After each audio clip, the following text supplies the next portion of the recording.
परम दयाल परम प्रेममय श्री श्री ठाकुर अनुकूल चंद्र जी के चरणों में कोटि कोटि प्रणाम। परम आराध्य जगत जननी श्री श्री लक्ष्मी माँ के चरणों में मेरा कोटि कोटि प्रणाम।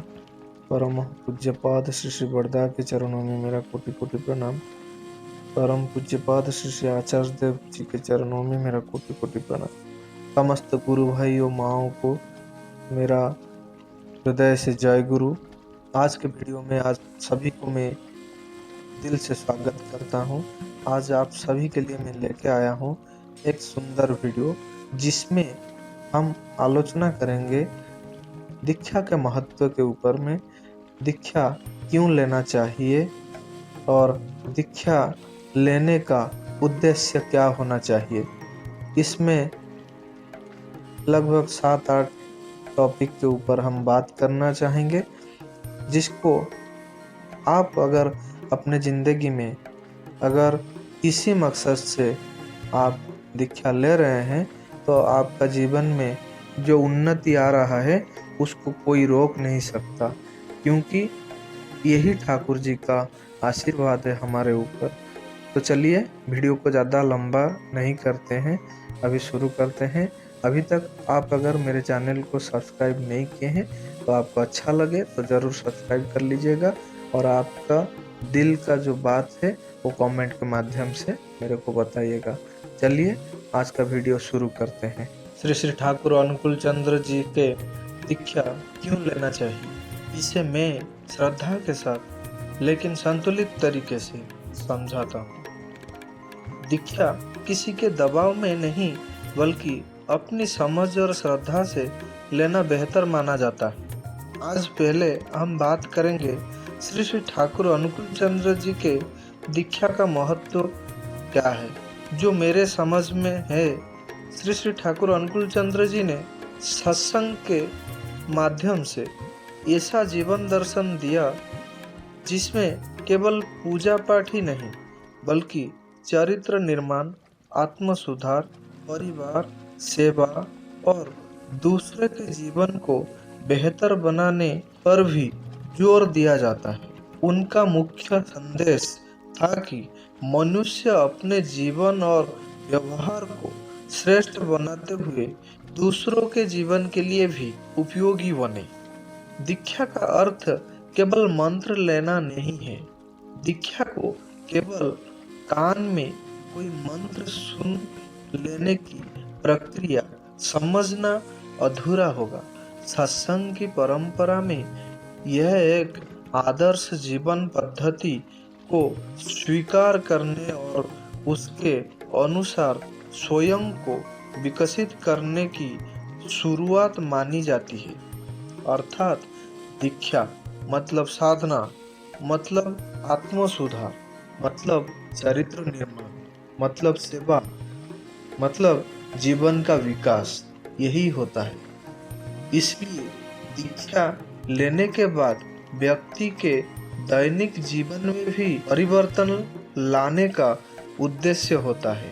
मन को एक अच्छे आइडियल अथवा केंद्र से जोड़ना।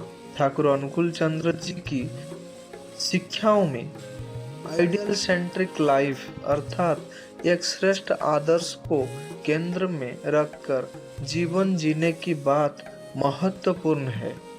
इसका व्यवहारिक अर्थ है कि जब व्यक्ति किसी उच्च आदर्श को सामने रखता है तो वह अपने आप से पूछ सकता है, मैं जो कर रहा हूँ क्या यह मेरे जीवन को बेहतर बना रहा है।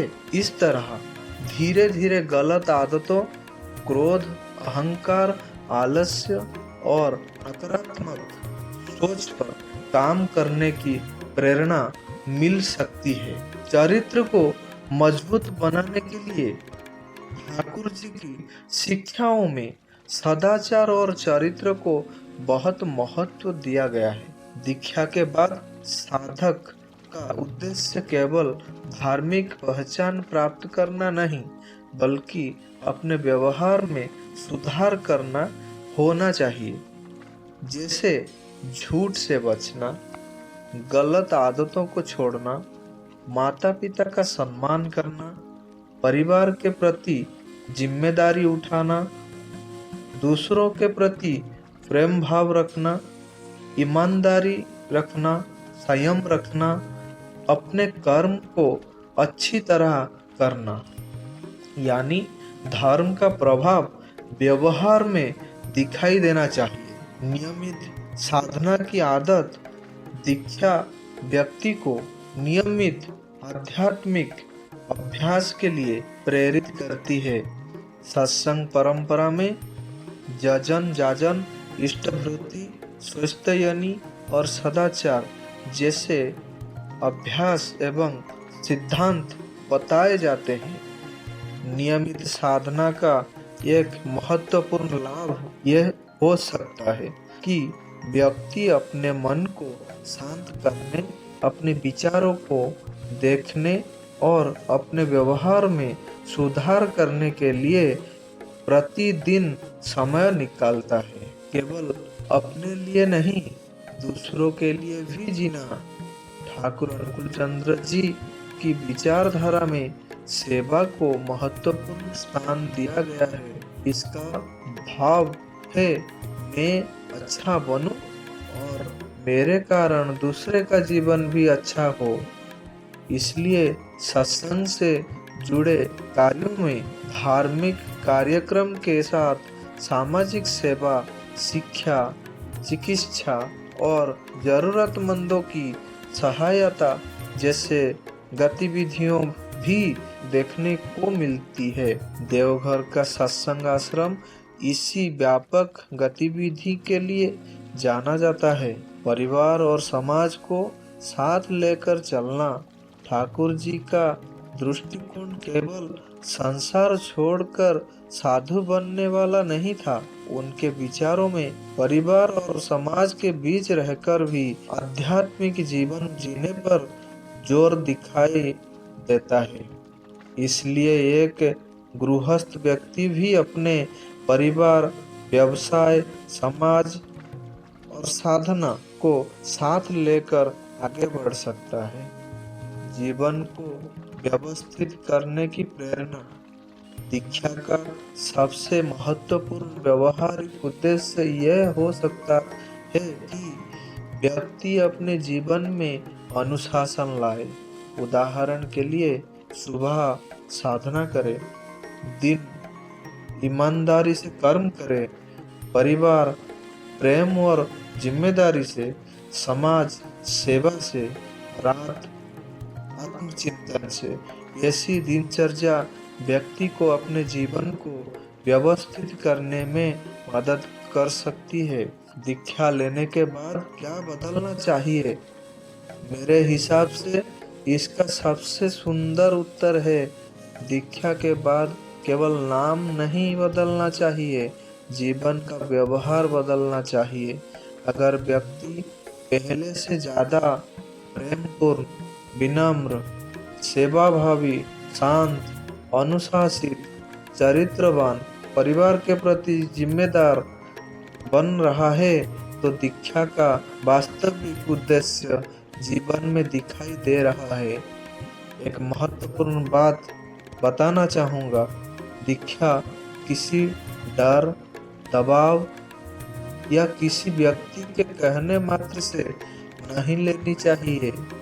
पहले ठाकुर अनुकूल चंद्र जी की शिक्षाओं को पढ़ें, सत्संग में जाएं, अनुभवी साधकों से समझें और फिर अपनी श्रद्धा एवं विवेक से निर्णय लें। किसी भी आध्यात्मिक परंपरा में दीक्षा एक व्यक्तिगत प्रतिबद्धता है, इसलिए समझ कर लेना केवल भावुक होकर लेने से बेहतर है।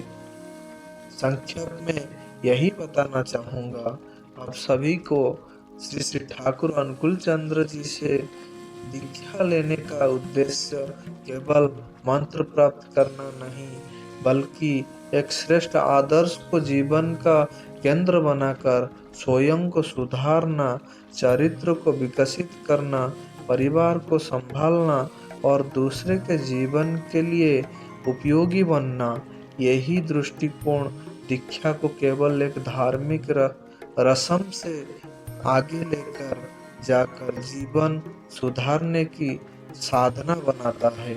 इसी बात को लेकर आज को वीडियो को आज हम समाप्त करते हैं यहीं पे। फिर मिलेंगे दूसरे वीडियो में, तब तक के लिए रहते हैं सभी को मेरा जय गुरु।